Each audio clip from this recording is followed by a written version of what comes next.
梆梆梆。梆梆梆梆梆梆梆梆梆梆梆。好了，今天不多说了，给大伙儿来一个非常精彩的视频，也是2020年最新的平台人脑记录。对于人脑记录，大家伙儿都了解啊，很难突进这个8分钟都很少啊。但是事实上呢，自从之前16年有8分钟这个人脑的之后呢，它这个方案啊，包括它的操作细腻程度就不一样。而这次更是牛逼的要死，来自于我们的琳琅天上给大伙儿表演的7分钟42秒就能通关赤色要塞。这也是这个当然啊，非 TAS 表演啊，咱不多说。你看这里面就会有几毫秒的延迟，但是无所谓啊，因为这里面毕竟咱们在玩的过程当中可能不是很平滑啊，因为这个人脑操作它有不平滑的地方，在很多地方呢，为了保险起见，然后它是越玩越保险。你看这样的话，出4个花之后就不再考虑变态人质了，就是不再考虑这个特色人质。第一关上来。刚刚到1分钟，进入到 BOSS 画面，这个都是毋庸置疑的。然后看看第一关的 BOSS 1个2个，然后记住刷新位置1个2个。好的，选择用普通枪3个，最后一波。好，这里面呢，它是玩了一个激进路线啊，非常的激进，就是利用自己的炸弹外加这个机枪，在对方从树林里刚出来的一瞬间就给他秒掉。因为他没出来的时候呢，尽管你看到他了，你是对他造不成伤害的，知道吧？啊，没办法。好了，开局有一个小无敌。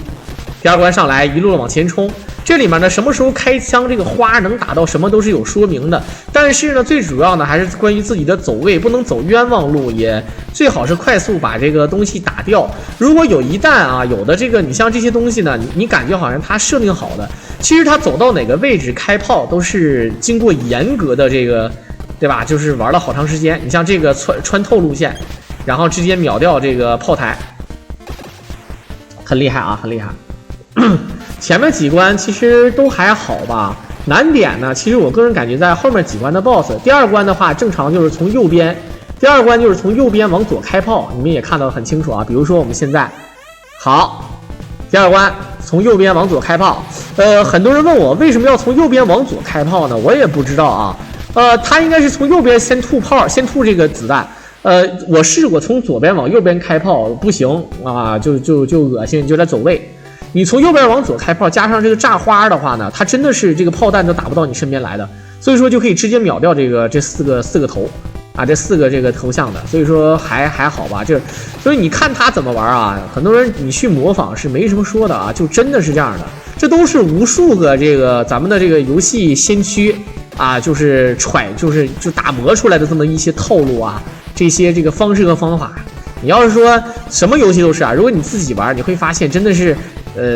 这个孤掌难鸣，一旦有很多，就包括那些三国战记那些复杂的游戏也一样，很多人啊，你发明一个套路，我发明一个套路，两个人结合到一起啊，对吧？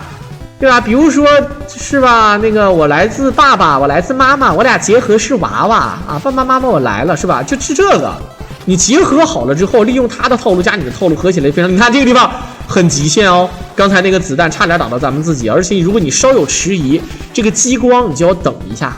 那你就要等这个激光，这就很难受。好的，一个全屏炸弹，开门之后，啊，直接把这个地堡打掉，然后直接打船，哦，直接把2个坦克都打掉。我们看看第一个先刷，开子弹加右方2发炮弹，再开子弹秒掉左边。好的，非常漂亮。这个速度快的真不要的，你看它是斜着的一个车身状态。然后呢，斜着开1炮，然后利用子弹把正双2炮啊，正上位2个炮台打掉，然后再1炮把右上角的1炮打掉，回身1炮呢，再把这个左上角的打掉一点血，然后再用子弹突掉2个炮台，再左边1个炮弹把左边打掉，甚至你会发现 BOSS 还没有反应过来就死了啊，非常的快的啊，还没有反应过来就死，就这么快。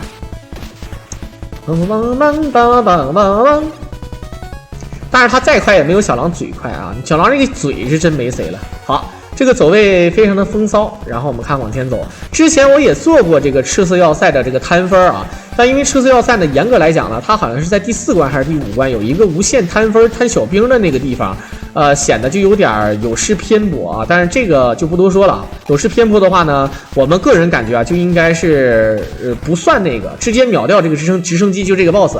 然后呢，接下来呢，咱们就算摊分。我记得我做过一次，2、3、4、5、6、7，漂亮。小兵的降落伞还没有完全落地，就直接把这个直升机给秒了。像咱们菜鸟玩啊，就算知道怎么打，也不敢贴着打，因为直升机也会开子弹。同时呢，你打的过程当中啊，没有它那么准确，不知道什么时候开炮，什么时候打得准，以导致呢这个飞机呢可能会逃走，然后呢你就会浪费将近7、8秒钟的时间。你想想啊，这多难受，这就非常难受了啊！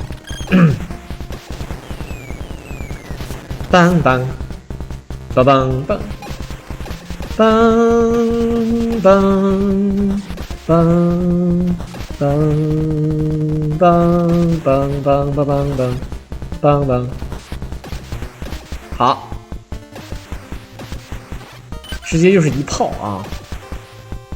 听听，就这个声音，哎，要开炮的小兵，按理说是那个有变颜色，但这里面的变颜色呢，并不是他要开炮了，是他那个燃烧弹啊，有点像那个。好，这一关是被誉为最简单的关啊！好，1炮、2炮、3炮、4炮、5炮结束。那个炮台呢，菜鸟总是忍不住去打它，要不要打呢？以我通关呢，是先要把炮台清掉，然后等它这个出坦克，然后把坦克秒掉的。但是呢，他只要把4个车库炸掉之后呢，回身再炸门，就可以直接通关，你懂的。好，这地方利用开局的无敌时间横冲直撞，然后直接就往前走。你可以看到啊，真的是。作为这个最后一关啊，你会发现，怎么说呢？速度非常快，这关的剧情非常长，而且我也经常解说什么呢？就是赤色要塞，我还解说过那个赤色要塞2015吧啊，就是一个改版啊，一个民间的改版。但这里面作为原版的话呢，路线呢是非常的短啊，虽然说比其他的关还是要长很多，但是它还是挺短的。我们看接下来贴着这边走，然后直接秒掉这个地堡。有的时候需要拖一点屏幕，它并不是需要把屏幕拖满的。有的时候走位啊，你太靠前了也不一定好。拖屏幕呢，这样的话，有的时候它这个刷的这个怪啊位置也不一样。好，直接走到这个位置上，然后电梯，这个电梯好，左边一开炮，右边一开炮，直接把八个炮台全部秒杀，打开门就行。然后这边有一个，等，好，你看这个非常讨厌的坦克全部秒掉，然后直接炸这个市政府。啊，炸这个大楼，我小时候管这个叫市政府啊。2个炮台呢，对咱们根本没有任何的影响，也不知道它怎么设计的。好，还剩最后2炮啊，直接炸掉。炸掉之后呢，一个坦克，这里面的坦克咱们可以利用普通的这个叮叮叮打来打啊。好，跟着走，一定要。其实他那个小子弹并不是很害怕，有的时候我相反我比较害怕他发那个大子弹，大的那个喷火啊，这个东西有的时候不知道他什么时候发。好，最终呢是干掉。真的是7分钟42秒就能通关这个游戏，你想想这个速度有多快！来自于我们的大神琳琅天上，在2020年6月份的时候给大伙打出了人脑平台最高通关记录，也是恭喜，同时也是感谢大伙的收听。如果大伙喜欢小狼解说，可以点击屏上的关注来订阅，来支持我了。我们下期再见。